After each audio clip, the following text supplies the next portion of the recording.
spelling learners, and welcome back to Kids World. Today, our super smart hosts, Whiskers the cat and Patches the dog, are here to help us crack the code of English spelling. Ready to become spelling champions? Let's dive in. First up, the classic I before E rule. Remember this little rhyme, I before E, except after C, or when sounding like A as in neighbor and way. So, we have believe and friend, but receive and deceive after a C. Easy, right?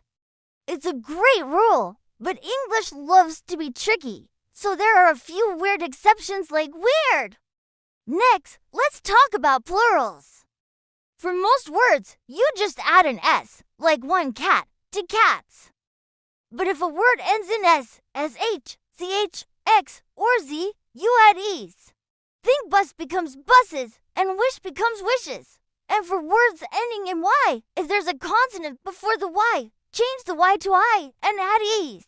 So, puppy becomes puppies, but if there's a vowel before the Y, just add S. Toy becomes toys. Are you having fun yet? If you're learning something new, pause for a second and hit that subscribe button for Kids World so you don't miss any of our awesome learning adventures. Your support helps us create more fun videos just for you. All right, let's get a bit more advanced. What happens when we add endings like ing or ed? Here's the doubling up rule. For a short word with a single vowel followed by a single consonant, you double that final consonant. For example, run becomes running and hop becomes hopped. This keeps the short vowel sound without doubling. Hoping would sound like hoping. See the difference? Now for the silent E. When a word ends with a silent E, you usually drop the E before adding an ending that starts with a vowel. Like ing or able, make becomes making, and use becomes usable. But if the ending starts with a consonant, like full or lie, you keep the E. Hope becomes hopeful, and complete becomes completely. It's all about making the words flow smoothly. Let's tackle another tricky one, words ending in F or fey.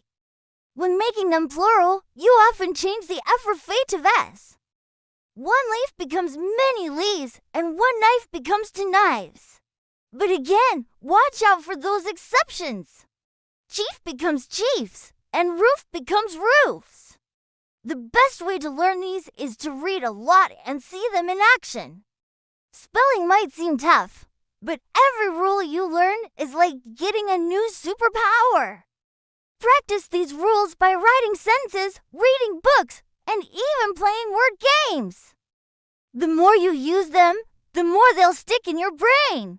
Wow, you all did an incredible job today. Remember, becoming a great speller takes practice, so don't worry if you make mistakes. That's how we learn. Which spelling rule did you find most helpful? Let us know in the comments below. We love hearing from you. Don't forget to like this video and subscribe to Kids World for more fun learning with Whiskers and Patches. Thanks for watching, and see you next time.